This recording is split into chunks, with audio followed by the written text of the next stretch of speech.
Image पादोमियंग ताबिरिबसिंगबु अहानमक्तदा बिनिताना Taram नौसबगलोयना खुरुमजरी हौजिक पादोमसिगी मरोय पाउ थमजरी मणिपुर की मपानदगी लालिबा मियोयसिंगना लेंगाना पीरिबा कांगलोनसिंगाना सपीदुना मपुंग फाना क्वारंटीन तौबियु हाइना एमएलए वाई सुचंद्रना हाइख्रे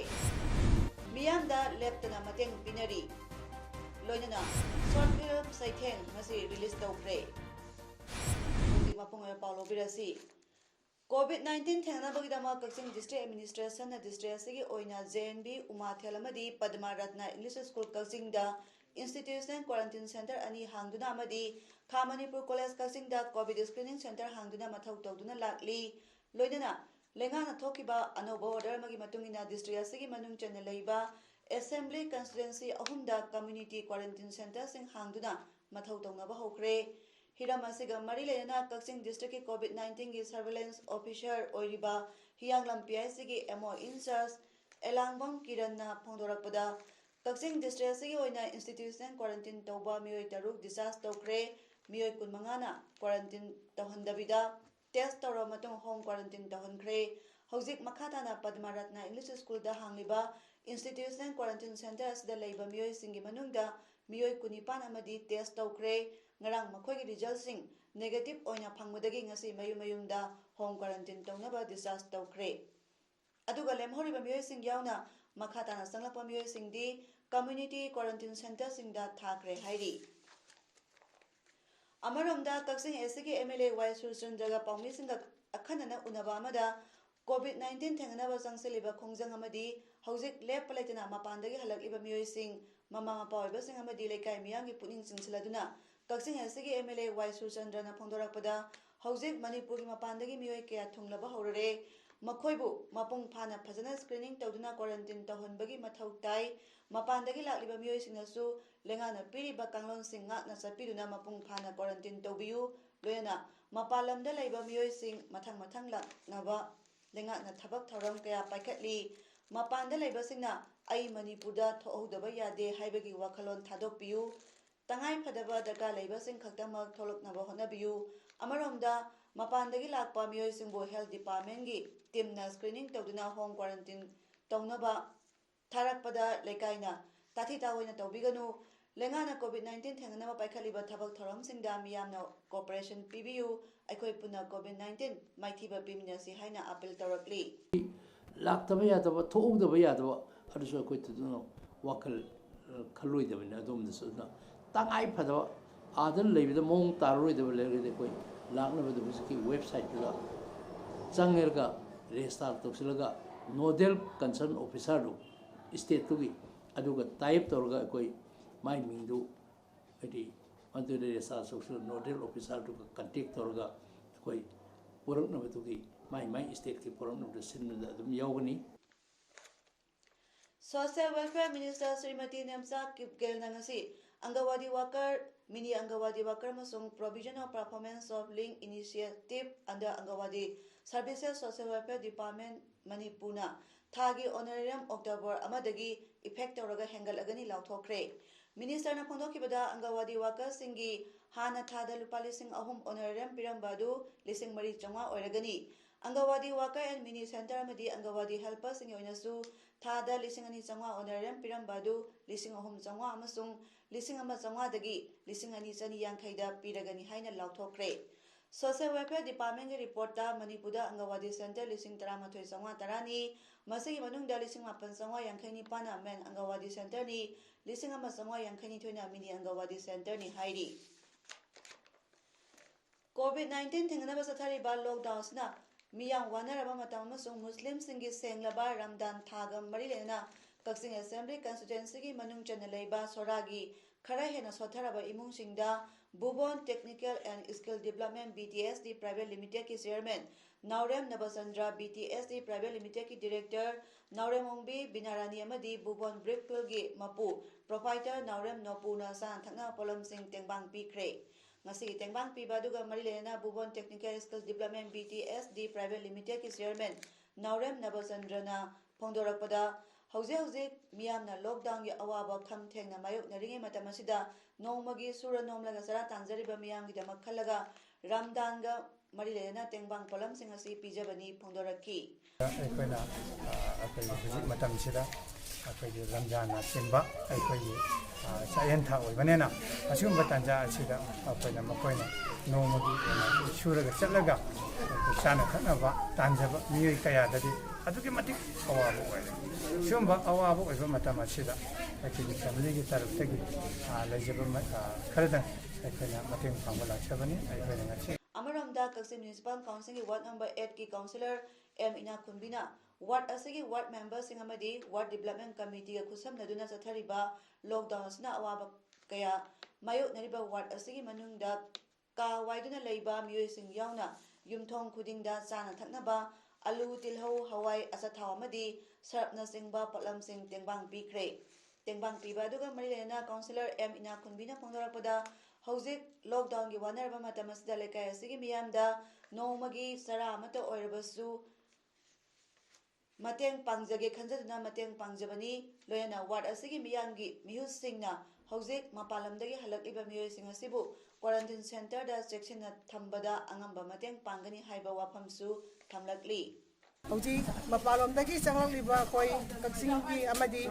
मियोय खुदिमंगना कोई क्वारंटाइन दा लेबा मतमदा कक्सिंगी सेंटर दा लेबा क्वारंटाइन खुदिमक्तसु कोई वार्ड डेवलपमेंट कमिटीना अंगंबा मतेंग पांगदुना मकोयबु चेक्सिना थंबदुदा अखोयगी जु सरुक याजगनी सेनाइदगी मणिपुरी लिसिंग अमसाम निफु मणिपुरदा ngarang पुरक्तुना यौरखरा मतुंग बेंगलोरदगी मफम अदुदा panduna लेरिबा स्टेट असगी मियोय लिसिंग अमसामरी रोम बेंगलोरदगी लौरुनबगदमा स्पेशल ट्रेन अमा ngasi नुमिदांग पुंग 3 ता जिरीबाम थादोकलगनी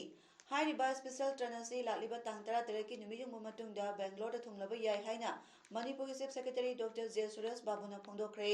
ngasi चीफ सेक्रेटरी की प्रेस ब्रीफिंग अमदा महकना हाई पंजाब चंडीगढ़ अमदी हिमाचल प्रदेश की मियोय 919 पुरकदबा ट्रेन अमा लाखरे हाइरिबा ट्रेन असि हयें नुंथिल यौरकलगनी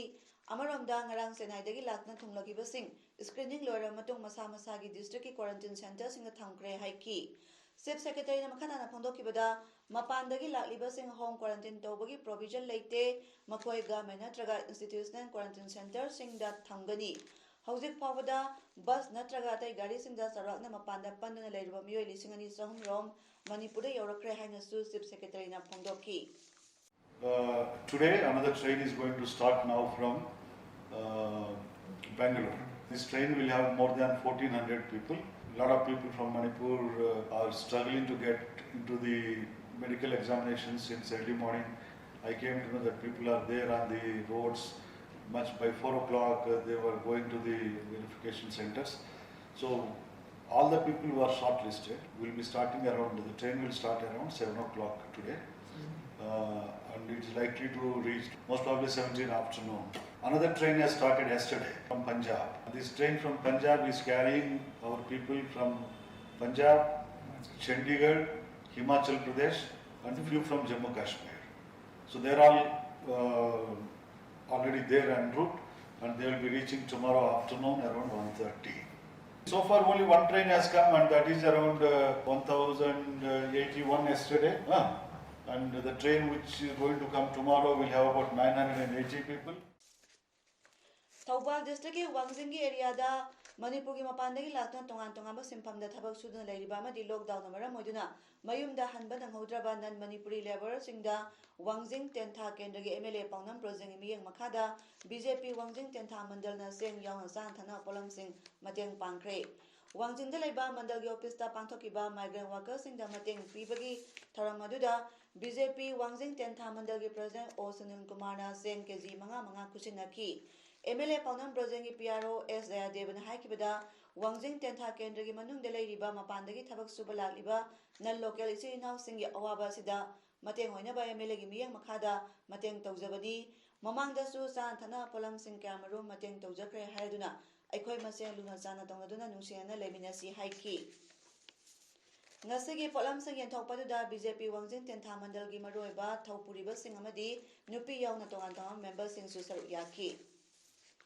ꯋꯥꯡꯖꯤꯡ ꯇꯦꯟꯊꯥ ꯐꯥꯔꯃꯔꯁ ꯗꯤꯕꯦꯂꯞꯃꯦꯟꯠ ꯑꯦꯁꯣꯁꯤꯌꯦꯁꯟ ꯋꯥꯇꯦꯐꯥꯗꯦꯅ ꯑꯦꯁꯣꯁꯤꯌꯦꯁꯟ ꯑꯁꯤꯒꯤ ꯈꯣꯡꯖꯣꯝꯗ ꯂꯩꯕ ꯑꯣꯐꯤꯁꯇ ꯋꯥꯛ ꯑꯦꯟ ꯐꯥꯏꯠ ꯀꯣꯚꯤꯗ-19 ꯍꯥꯏꯅ ꯃꯤꯡꯊꯣꯟꯕ ꯀꯦꯝꯄꯦꯟ ꯄ꯭ꯔꯣꯃꯣꯁꯟ ꯄ꯭ꯔꯣꯒ꯭ꯔꯥꯝ 2020 ꯉꯁꯤꯗꯒꯤ ꯍꯧꯗꯣꯛꯈ꯭ꯔꯦ ꯑꯃꯗꯤ ꯑꯊꯣꯏꯕ ꯃꯤꯊꯨꯡ ꯑꯣꯏꯈꯤꯕ ꯐꯣꯔꯃꯔ ꯃꯤꯅꯤꯁꯇꯔ ꯃꯣꯏꯔꯥꯡꯊꯦꯝ ꯍꯦꯃꯟꯇꯅ ꯃꯤꯁꯟ ꯑꯁꯤꯒ ꯃꯔꯤ ꯂꯩꯅꯅ ꯊꯧꯕꯥꯜ ꯗꯤꯁꯇ꯭ꯔꯤꯛꯀꯤ ꯇꯣꯉꯥꯟ ꯇꯣꯉꯥꯟꯕ ꯂꯧꯕꯨꯛꯁꯤꯡꯗ ꯍꯤꯡꯅꯕꯒꯤ ꯂꯥꯟꯐꯝꯗ ꯊꯕꯛ ꯁꯨꯔꯤꯕ ꯂꯧꯃꯤꯁꯤꯡꯗ ꯌꯦꯟꯊꯣꯛꯂꯨꯅꯕ ꯆꯥꯛꯌꯣꯝ ꯂꯟꯆ ꯄꯦꯛ ꯄꯨꯕ ꯒꯥꯔꯤꯁꯤꯡꯁꯨ ꯂꯝꯊꯥꯈ꯭ꯔꯦ꯫ ꯋꯥꯛ ꯑꯦꯟ ꯐꯥꯏꯠ ꯀꯣꯚꯤꯗ-19 ꯀꯦꯝꯄꯦꯟ ꯍꯧꯗꯣꯛꯄꯒ ꯃꯔꯤ ꯂꯩꯅꯅ ꯉꯁꯤ ꯑꯍꯧꯕ ꯅꯨꯃꯤꯠꯇ ꯋꯥꯏꯈꯣꯝ ꯃꯅꯤ ꯒꯔꯜꯁ ꯀꯣꯂꯦꯖ ꯊꯧꯕꯥꯜ, Tentha high school, district sports complex Wangjing ꯑꯃꯁꯨꯡ ꯋꯥꯏꯀꯦ ꯀꯣꯂꯦꯖ ꯋꯥꯡꯖꯤꯡꯗ ꯍꯥꯡꯗꯣꯛꯂꯤꯕ ꯀꯝꯃ꯭ꯌꯨꯅꯤꯇꯤ ꯀ꯭ꯋꯥꯔꯦꯟꯇꯤꯟ ꯁꯦꯟꯇꯔꯁꯤꯡꯗ ꯆꯠꯇꯨꯅ ꯁꯦꯟꯇꯔꯁꯤꯡ ꯑꯁꯤꯗ ꯂꯩꯔꯤꯕꯁꯤꯡꯗ ꯑꯃꯗꯤ ꯇꯣꯉꯥꯟ ꯇꯣꯉꯥꯟꯕ ꯕ꯭ꯔꯤꯛ ꯐꯤꯜꯁꯤꯡꯗ ꯊꯕꯛ ꯁꯨꯔꯤꯕꯁꯤꯡꯗ ꯆꯥꯛꯌꯣꯝ ꯂꯟꯆ ꯄꯦꯛ 1,000 ꯌꯦꯟꯊꯣꯛꯇꯨꯅ ꯄꯨꯛꯅꯤꯡ ꯊꯧꯒꯠꯈꯤ꯫ ꯃꯥꯂꯦꯝꯒꯤ ꯂꯩꯕꯥꯛ ꯀꯌꯥꯗ ꯀꯣꯚꯤꯗ-19 ꯂꯥꯏꯆꯠ ꯁꯟꯗꯣꯔꯛꯄ ꯊꯤꯡꯅꯕ ꯃꯇꯝ ꯁꯥꯡꯅ ꯂꯣꯛꯗꯥꯎꯟ ꯆꯠꯊꯗꯨꯅ ꯂꯥꯛꯄꯅ ꯃꯅꯥ ꯃꯁꯤꯡꯒꯤ ꯄꯣꯠꯊꯣꯛ ꯄꯨꯊꯣꯛꯆꯔꯤꯕ ꯂꯧꯃꯤꯁꯤꯡꯅ ꯃꯁꯥꯒꯤ ꯄꯣꯠꯊꯣꯛ ꯌꯣꯟꯐꯝ ꯂꯩꯇꯕꯒꯤ ꯑꯋꯥꯕ ꯈꯔ ꯃꯈꯩ ꯀꯣꯛꯅꯅꯕ ꯄꯥꯟꯗꯝꯗ ꯉꯁꯤ ꯈꯨꯃꯨꯛꯆꯝ ꯂꯩꯃ ꯆꯤꯌꯥꯄꯥꯁꯪ ꯀꯛꯆꯤꯡ ꯈꯨꯅꯧ ꯃ꯭ꯌꯨꯅꯤꯁꯤꯄꯥꯜ ꯀꯥꯎꯟꯁꯤꯜꯅ ꯃꯍꯥꯛꯀꯤ ꯋꯥꯔꯗ ꯃꯦꯝꯕꯔ ꯀꯦ.ꯑꯦꯁ. ꯑꯊꯧꯕ ꯑꯃꯁꯨꯡ ꯀꯦ.ꯑꯦꯁ. ꯕꯪꯀꯤꯝ ꯆꯟꯗ꯭ꯔ ꯑꯅꯤꯒ ꯈꯨꯠꯁꯝꯅꯗꯨꯅ ꯀꯛꯆꯤꯡ ꯈꯨꯅꯧꯒꯤ ꯂꯧꯃꯤꯁꯤꯡꯗꯒꯤ ꯃꯅꯥ ꯃꯁꯤꯡꯒꯤ ꯄꯣꯠꯊꯣꯛꯁꯤꯡ ꯂꯩꯗꯨꯅ ꯂꯣꯛꯗꯥꯎꯟꯒꯤ ꯑꯋꯥꯕ ꯃꯥꯌꯣꯛꯅꯔꯤꯕ ꯃꯤꯌꯥꯝꯗ ꯇꯦꯡꯕꯥꯡ ꯑꯣꯏꯅ ꯌꯦꯟꯊꯣꯛꯈ꯭ꯔꯦ꯫ ꯀꯛꯆꯤꯡ ꯗꯤꯁꯇ꯭ꯔꯤꯛꯀꯤ ꯃꯅꯨꯡ ꯆꯟꯅ ꯂꯩꯔꯤꯕ ꯀꯛꯆꯤꯡ ꯈꯨꯅꯧ ꯃ꯭ꯌꯨꯅꯤꯁꯤꯄꯥꯜ ꯀꯥꯎꯟꯁꯤꯜꯒꯤ ꯋꯥꯔꯗ ꯅꯝꯕꯔ 3ꯒꯤ ꯌꯨꯝꯊꯣꯡ 260 ꯔꯣꯝꯗ ꯆꯥꯅꯕ ꯃꯅꯥ ꯃꯁꯤꯡ ꯌꯦꯟꯊꯣꯛꯄ ꯑꯗꯨꯒ ꯃꯔꯤ ꯂꯩꯅꯅ ꯆꯤꯌꯥꯔꯄꯥꯔꯁꯟ ꯀꯦ.ꯑꯦꯁ. ꯂꯩꯃꯅ ꯐꯣꯡꯗꯣꯔꯛꯄꯗ ꯀꯛꯆꯤꯡ ꯈꯨꯅꯧꯒꯤ ꯂꯧꯃꯤꯁꯤꯡꯅ ꯊꯥꯖꯔꯤꯕ ꯃꯅꯥ ꯃꯁꯤꯡꯁꯤꯡꯒꯤ ꯄꯣꯠꯊꯣꯛ ꯑꯁꯤ ꯂꯣꯛꯗꯥꯎꯟ ꯂꯩꯈꯤꯕꯅ ꯌꯣꯟꯐꯝ ꯂꯩꯇꯕꯒꯤ ꯑꯋꯥꯕ ꯃꯥꯌꯣꯛꯅꯔꯤ꯫ ꯅꯥꯀꯜ ꯑꯃꯔꯣꯝꯗꯅ ꯂꯣꯛꯗꯥꯎꯟ ꯆꯠꯊꯔꯤꯕ ꯑꯁꯤꯅ ꯃꯔꯝ ꯑꯣꯏꯔꯒ ꯃꯤꯌꯥꯝꯅꯁꯨ ꯆꯥꯅ ꯊꯛꯅꯕ ꯄꯣꯠꯂꯝꯁꯤꯡ ꯋꯥꯠꯅꯔꯛꯄꯒꯤ ꯑꯋꯥꯕ ꯃꯥꯌꯣꯛꯅꯔꯤꯕ ꯑꯁꯤ ꯌꯦꯡꯂꯒ ꯂꯧꯃꯤꯁꯤꯡ ꯑꯃꯗꯤ ꯃꯤꯌꯥꯝꯒꯤ ꯑꯋꯥꯕ ꯈꯔ ꯃꯈꯩ ꯀꯣꯛꯅꯅꯕ ꯇꯦꯡꯕꯥꯡ ꯑꯁꯤ ꯌꯦꯟꯊꯣꯛꯄꯅꯤ꯫ ꯃꯅꯤꯄꯨꯔ ꯂꯩꯉꯥꯛꯀꯤ ꯃꯔꯤ ꯂꯩꯅꯕꯁꯤꯡꯅꯁꯨ ꯀꯛꯆꯤꯡ ꯈꯨꯅꯧꯒꯤ ꯂꯧꯃꯤꯁꯤꯡꯅ ꯊꯥꯖꯔꯤꯕ ꯔꯕꯤ ꯂꯧꯔꯣꯛꯀꯤ ꯃꯅꯥ ꯃꯁꯤꯡ ꯃꯍꯩ ꯃꯔꯣꯡꯁꯤꯡ ꯑꯁꯤ ꯌꯣꯟꯐꯝ ꯂꯩꯇꯕꯒꯤ ꯑꯋꯥꯕ ꯃꯥꯌꯣꯛꯅꯔꯤꯕ ꯑꯁꯤꯗ ꯀꯔꯤ ꯀꯔꯤ ꯇꯦꯡꯕꯥꯡ ꯄꯤꯕꯤꯕ ꯌꯥꯕꯒꯦ ꯍꯥꯏꯕꯗꯨ ꯃꯤꯠꯌꯦꯡ ꯆꯪꯕꯤꯌꯨ ꯍꯥꯏꯅ ꯂꯩꯉꯥꯛꯀꯤ ꯄꯨꯛꯅꯤꯡꯁꯨ ꯆꯤꯡꯁꯤꯜꯂꯛꯂꯤ꯫ ꯄ꯭ꯔꯤꯊꯤꯕꯤ ꯁꯤꯟ ꯊꯨꯡꯅ ꯁꯟꯗꯣꯔꯛꯂꯤꯕ ꯀꯣꯚꯤꯗ-19 ꯀꯣꯔꯣꯅꯥ ꯚꯥꯏꯔꯁꯅ ꯃꯔꯝ ꯑꯣꯏꯗꯨꯅ ꯂꯣꯛꯗꯥꯎꯟ ꯇꯧꯈꯤꯕꯗꯒꯤ ꯄ꯭ꯔꯖꯥꯒꯤ ꯑꯋꯥꯕ ꯀꯌꯥ ꯃꯥꯌꯣꯛꯅꯔꯤꯕ ꯑꯁꯤꯒꯤ ꯑꯅꯤꯔꯛ ꯁꯨꯕ ꯑꯣꯏꯅ ꯑꯩꯅ ꯑꯩꯒꯤ ꯄ꯭ꯔꯖꯥꯁꯤꯡꯗ ꯑꯩꯒꯤ ꯉꯝꯖꯕ ꯆꯥꯅ ꯊꯛꯅꯕ ꯏꯟꯖꯥꯡ ꯃꯅꯥ ꯃꯁꯤꯡ ꯈꯔ ꯈꯨꯗꯣꯜ ꯇꯧꯖꯔꯤ꯫ ꯇꯧꯖꯔꯤꯕ ꯄꯣꯠꯂꯝꯁꯤꯡ ꯑꯁꯦ ꯑꯩꯒꯤ ꯀꯛꯆꯤꯡ ꯈꯨꯅꯧꯒꯤ ꯄ꯭ꯔꯖꯥ ꯂꯧꯃꯤꯁꯤꯡꯒꯤ ꯄꯣꯠꯊꯣꯛꯅꯤ꯫ ꯍꯥꯏꯔꯤꯕ ꯄꯣꯠꯊꯣꯛ ꯑꯁꯤ ꯂꯧꯃꯤꯁꯤꯡꯅ ꯌꯣꯟꯐꯝ ꯂꯩꯇꯕꯒꯤ ꯑꯋꯥꯕ, ꯌꯣꯜꯂꯦ ꯁꯤꯠꯇꯕ, ꯂꯩꯒꯦ ꯍꯥꯏꯕꯒꯤ ꯐꯪꯗꯕ ꯇꯥꯟꯖꯥ ꯑꯁꯤꯗ ꯁꯤꯒꯨꯝꯕ ꯄꯣꯠꯂꯝꯁꯤꯡ ꯑꯁꯦ ꯑꯩꯅ ꯂꯧꯈꯠꯆꯔꯒ ꯑꯩꯒꯤ ꯄ꯭ꯔꯖꯥꯁꯤꯡꯗ ꯑꯃꯨꯛ ꯌꯦꯟꯊꯣꯛꯆꯕꯅꯤ꯫ ꯀꯣꯚꯤꯗ-19 ꯃꯦꯅꯦꯖꯃꯦꯟꯠ ꯁꯕ ꯀꯃꯤꯇꯤ ꯃꯣꯔꯦꯒꯤ ꯑꯣꯏꯕ ꯃꯤꯐꯝ ꯑꯃ ꯉꯁꯤ ꯑꯦꯗꯤꯁꯅꯦꯜ ꯗꯤꯄ꯭ꯌꯨꯇꯤ ꯀꯃꯤꯁꯅꯔ ꯃꯣꯔꯦꯒꯤ ꯀꯟꯐꯔꯦꯟꯁ ꯍꯣꯜꯗ ꯄꯥꯡꯊꯣꯛꯈ꯭ꯔꯦ꯫ ꯃꯤꯐꯝ ꯑꯗꯨꯗ ꯀꯃꯤꯇꯤ ꯑꯁꯤꯒꯤ chairman J N. Baite, member ADC. Chandel, convener L. Manikanta, ADC. Moreh, Gouthinlam Gangte, member ADC. Chandel, C S. ꯉꯝꯊꯪ Mate, member ADC. Chandel, Chinneiba Haokip, member ADC. Chandel, ASP. Operation Moreh M. Amit, ASP. Law and order Moreh Sangboi ꯒꯥꯡꯇꯦ, ꯃꯣꯔꯦꯒꯤ ꯀꯝꯃ꯭ꯌꯨꯅꯤꯇꯤ ꯂꯤꯗꯔꯁꯤꯡ, ꯃꯦꯗꯤꯀꯦꯜ ꯁ꯭ꯇꯥꯐꯁꯤꯡ, ꯀꯦ.ꯑꯦꯁ.ꯑꯣ. ꯃꯣꯔꯦꯒꯤ ꯃꯤꯑꯣꯏꯁꯤꯡ ꯌꯥꯎꯈꯤ꯫ ꯃꯤꯐꯝ ꯑꯗꯨꯗ ꯀꯝꯃ꯭ꯌꯨꯅꯤꯇꯤ ꯀ꯭ꯋꯥꯔꯦꯟꯇꯤꯟ ꯑꯃꯗꯤ ꯏꯟꯁꯇꯤꯇ꯭ꯌꯨꯁꯅꯦꯜ ꯀ꯭ꯋꯥꯔꯦꯟꯇꯤꯟ ꯁꯦꯟꯇꯔꯁꯤꯡꯗ ꯂꯩꯔꯤꯕ ꯑꯃꯗꯤ ꯂꯩꯔꯛꯀꯗꯧꯔꯤꯕ ꯃꯤꯑꯣꯏꯁꯤꯡꯒꯤ ꯆꯥꯅ ꯊꯛꯅꯕꯒꯤ ꯃꯇꯥꯡ, ꯁꯦꯀ꯭ꯌꯨꯔꯤꯇꯤꯒꯤ ꯊꯧꯗꯥꯡ, ꯀ꯭ꯋꯥꯔꯦꯟꯇꯤꯟ ꯇꯧꯒꯗꯧꯔꯤꯕ ꯃꯤꯑꯣꯏꯁꯤꯡ ꯄꯨꯊꯣꯛ ꯄꯨꯁꯤꯟ ꯇꯧꯅꯕꯒꯤ ꯒꯥꯔꯤ ꯑꯃ ꯊꯝꯕ, ꯍꯦꯜꯊ ꯗꯤꯄꯥꯔꯠꯃꯦꯟꯠꯅ ꯂꯧꯒꯗꯧꯔꯤꯕ ꯊꯧꯗꯥꯡꯁꯤꯡꯒꯤ ꯃꯇꯥꯡꯗ ꯀꯨꯞꯅ ꯈꯟꯅꯈꯤ꯫ ꯅꯥꯀꯜ ꯑꯃꯔꯣꯝꯗ ꯃꯄꯥꯟ ꯂꯝꯗ ꯄꯟꯗꯨꯅ ꯂꯩꯔꯝꯕ ꯃꯣꯔꯦꯒꯤ ꯃꯤꯑꯣꯏꯁꯤꯡ ꯂꯥꯛꯇꯨꯅ ꯀꯝꯃ꯭ꯌꯨꯅꯤꯇꯤ ꯀ꯭ꯋꯥꯔꯦꯟꯇꯤꯟ ꯇꯧꯕꯒꯤ ꯊꯕꯛ ꯍꯧꯈ꯭ꯔꯦ꯫ ꯉꯁꯤ ꯃꯤꯑꯣꯏ 6 ꯑꯃꯁꯨ ꯆꯪꯂꯛꯈ꯭ꯔꯦ ꯍꯥꯏꯔꯤ꯫ ꯉꯁꯤ ꯅꯨꯡꯊꯤꯜ ꯖꯤꯔꯤꯕꯥꯝꯒꯤ ꯁꯤ.ꯑꯦꯝ.ꯑꯣ. ꯑꯣꯐꯤꯁꯇ ꯂꯥꯛꯇꯨꯅ ꯃꯥꯔ ꯏꯟꯄꯨꯏ ꯑꯃꯗꯤ Mar student association Jiribam district ꯑꯅꯤꯅ ꯀꯝꯃ꯭ꯌꯨꯅꯤꯇꯤ ꯀ꯭ꯋꯥꯔꯦꯟꯇꯤꯟ ꯁꯦꯟꯇꯔꯗ ꯂꯩꯔꯤꯕ ꯏꯆꯤꯜ ꯏꯅꯥꯎꯁꯤꯡꯒꯤ ꯆꯥꯅꯕ ꯉꯥ ꯀꯧꯇꯥ ꯑꯃꯗꯤ ꯑꯆꯥ ꯑꯊꯛꯁꯤꯡ chief medical officer CMO. Jiribam doctor E. Okendro ꯁꯤꯡꯗ ꯈꯨꯠꯁꯤꯟꯅꯈ꯭ꯔꯦ꯫ ꯃꯥꯔ ꯏꯟꯄꯨꯏ ꯖꯦꯅꯔꯦꯜ ꯍꯦꯗꯀ꯭ꯋꯥꯔꯇꯔꯒꯤ ꯖꯣꯏꯟꯠ ꯁꯦꯀ꯭ꯔꯦꯇꯔꯤ ꯕꯦꯟꯖꯥꯃꯤꯟ ꯁꯥꯀꯨꯝꯅ ꯍꯥꯏꯈꯤꯕꯗ ꯉꯁꯤ ꯃꯥꯔ ꯏꯟꯄꯨꯏ ꯑꯃꯁꯨꯡ ꯃꯥꯔ ꯁ꯭ꯇꯨꯗꯦꯟꯠ ꯑꯦꯁꯣꯁꯤꯌꯦꯁꯟ ꯑꯅꯤꯅ ꯈꯨꯠꯁꯝꯅꯔꯒ ꯖꯤꯔꯤꯕꯥꯝꯒꯤ ꯀ꯭ꯋꯥꯔꯦꯟꯇꯤꯟ ꯁꯦꯟꯇꯔꯁꯤꯡꯗ ꯂꯩꯔꯤꯕ ꯏꯆꯤꯜ ꯏꯅꯥꯎꯁꯤꯡꯒꯤꯗꯃꯛ ꯉꯁꯤ ꯁꯤ.ꯑꯦꯝ.ꯑꯣ. ꯖꯤꯔꯤꯕꯥꯝꯗ ꯉꯥ ꯀꯧꯇꯥ ꯑꯃꯗꯤ ꯆꯥꯅꯕ ꯄꯣꯠꯂꯝꯁꯤꯡ ꯑꯁꯤ ꯄꯤꯖꯕꯅꯤ ꯍꯥꯏꯈꯤ꯫ ꯉꯁꯤ ꯑꯌꯨꯛ ꯄꯨꯡ 12:30 ꯇꯥꯕ ꯃꯇꯝꯗ ꯖꯤꯔꯤꯕꯥꯝ ꯗꯤꯁꯇ꯭ꯔꯤꯛꯀꯤ ꯗꯤꯄꯨꯇꯤ ꯀꯃꯤꯁꯅꯔꯒꯤ ꯑꯣꯐꯤꯁꯇ ꯖꯤꯔꯤꯕꯥꯝ ꯔꯦꯜꯋꯦ ꯁ꯭ꯇꯦꯁꯟꯗ ꯃꯄꯥꯟ ꯁ꯭ꯇꯦꯠꯇꯒꯤ ꯄꯨꯁꯤꯜꯂꯛꯄ ꯃꯅꯤꯄꯨꯔꯤꯁꯤꯡ ꯊꯨꯡꯂꯈꯤꯕꯒꯤ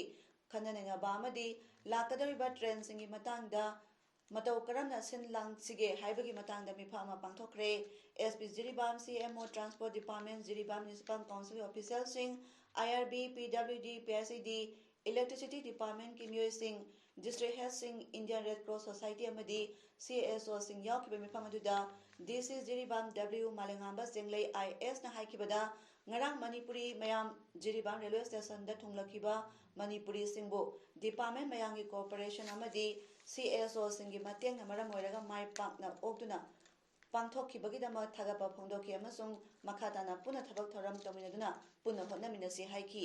aduga hayeng Jiribamda thunglagadaba Chandigarhdagi lakadariba train adugi matangda puna thabak thoram sing yathokki lakadara passengers singna social distancing ngakna WISO na piriba guidelines sing ngakna satpinaba amasung mask hand glove amasung chan thangna posai saba loiraga mafam chana thamliba dustbin singda hundokpinaba hainasu miyamda appeal tawrakhi Amaromda Jiribam Municipal Council na Jiribam Railway Station amadi council ase yakoibada loyana railway station asida train da lakpa matamda passengers singi kudong chanaba khanduna dustbin litter bin sing matik chana marang kaina thamlabasu ngarang lakhiba passengers singna dustbin da langthoktana hundok ningba phamda langthokpasna Jiribam praja singna pendaba amadi nungaitaba kaya phongdoknarakli masina maram oiraga ngasi su railway station da JMC na sil sengbagi thabak sing pangthokhi mapalamdagi laliba miyamnasu Jiribambu tarutanana thambada mateng pangbiyu haina executive officer Jiribam Municipal Council nasu appeal tawrakli paugi marathana atemba break amat luxury COVID-19 laichat asidagi aikhoi cheksinsi laingakna thamba chatna kangon ngakna chatuna lockdown gi wahan thoklayansi laichat asidagi ngak thoknaba mask sizinaba social distancing miyam pundaba sanitizer natraga sapona khutsa toina hamdokpa kaubiganu laichat asi mayoknabada miyamgi dambak front line da thabak tawriba miyosingbu ikaikhumnasi Uzik makatarakpa pau pizari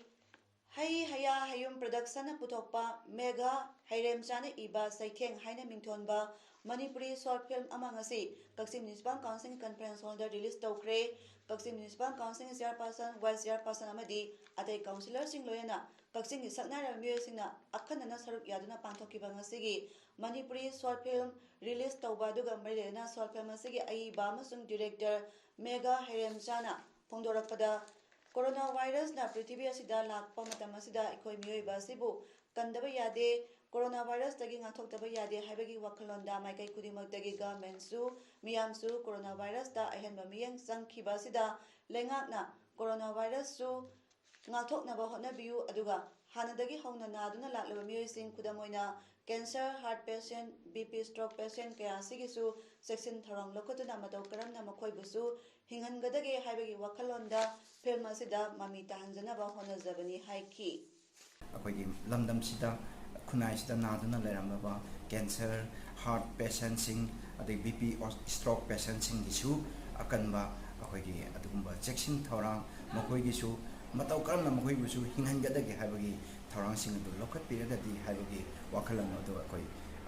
film सिदा mummy ताहाना मखोना जबनी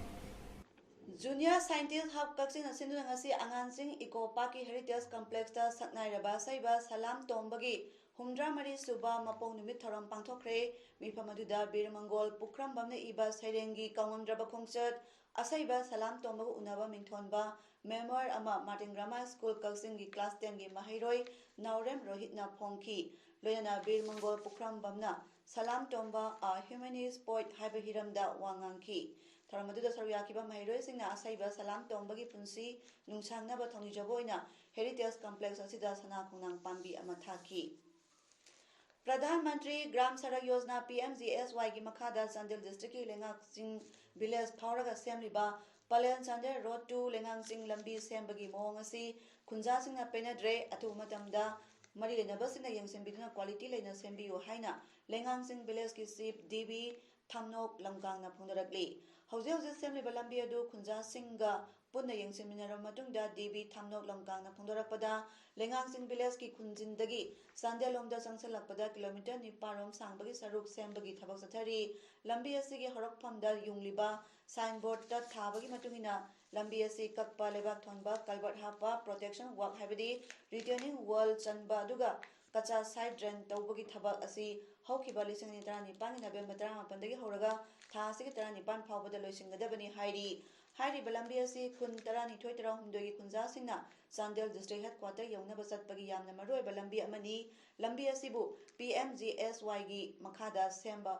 ꯍꯧꯕꯤꯔꯛꯄꯒꯤꯗꯃꯛ ꯒꯚꯔꯟꯃꯦꯟꯠꯄꯨ ꯍꯥꯏꯅꯤꯡꯉꯥꯏ ꯂꯩꯇꯅ ꯊꯥꯒꯠꯆꯔꯤ ꯑꯗꯨꯕꯨ ꯈꯨꯟꯖꯥ ꯃꯌꯥꯝꯒꯤ ꯈꯟꯕꯤꯔꯒ ꯂꯝꯕꯤ ꯑꯁꯤ ꯁꯦꯝꯂꯤꯉꯩꯗ ꯃꯑꯣꯡ ꯇꯥꯅ क्वालिटी लेना सेंबीहौनबा गवर्नमेंट अमदी मरी लेनबसिंगदा हाइजरी हाइना DB थमनोक लंकांगना फोंदरकली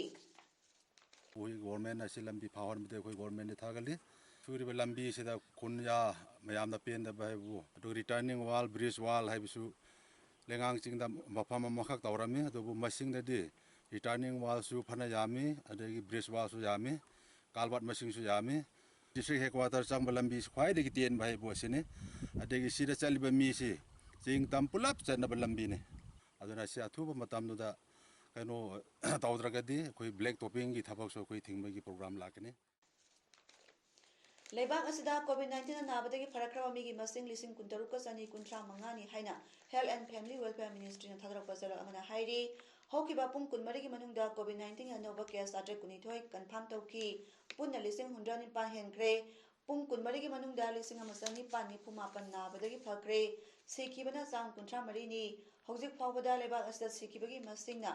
2,994 ओइकी हाइरी एग्रीकल्चर मिनिस्ट्री ने हाइकिबदा PM किसान की मखादा लुपा करोड़ 19,998 रिलीज तौखरे लॉकडाउन मनुंगदा फैमिली करोड़ 9.25 कानाबा फंगनख्रे मिनिस्ट्री असना मखादा ना फोंदोकिबदा 2019 की ओइना रबी मार्केटिंग सीजन की ओइना फूड कॉर्पोरेशन ऑफ इंडिया दा गेहूं मेट्रिक टन लाख 263.39 योरक्रे स्टेट 13 दा लेबा डिजिनेटेड सेंटर 3,303 दा रबी पल्सिंग अमसुंग ऑल सिल्क फंगनख्रे चना मेट्रिक टन लाख 3.18 ना स्टेट 9 दगी लौकी हंगाम थाव मेट्रिक टन लाख 3.33 ना स्टेट 5 दगी लैखि हाइरी वर्ल्ड हेल्थ ऑर्गेनाइजेशन WHO ना ग्लोबल सॉलिडरिटी ट्रायल लॉन्च तौखरे मधुबाथुबदा थबा होनबा Indian council for medical research ICMR ना खंगनख्रे कोविड-19 मपुंग फाना थेंगनबा ngamba हिदाक पुथोकपदा WHO ना मतेंग पांगदौरी डिपार्टमेंट ऑफ हेल्थ रिसर्च के सेक्रेटरी अमदी ICMR की डायरेक्टर जनरल डॉक्टर बलराम भार्गवया ना हाइकिबदा ICMR अमसो national AIDS research institute NREI ना इंडिया की ओइना ट्रायल तोफम ओइगदी एंटीवायरल एजेंसिंग रेमडेसिविर क्लोरोक्विन हाइड्रोक्लोरोक्विन लोबनिवरी रिटोनाविर अमसुंग लोपिनाविर रिटोनाविर हाइरिबा हिदाक मरी ट्रायल तौगदौरी इंडिया दा WHO की मिहुत ओइना लेरिबा डॉक्टर हेंग बेकेदामना इंडिया ना ट्रायल तौबदा WHO ना मतेंग पांगनी हाइकी हौजेरोइबदा मरोयपा अमुका हना थमजरी मणिपुर की मपानदगी लालिबा मियोइसिंगना लेंगाना पीरिबा कांगलोनसिंग गाना सपीदुना मपुंग फाना क्वारंटाइन तौबियु हाइना MLA वाई सुचंद्रना हाइख्रे मियामदा लेप्तना मतेंग पिनरी लोइनना शॉर्ट फिल्म सैथेंग मसी रिलीज तौख्रे ngasi gidi paudam pizza ba matang solution jare meng tabiri bas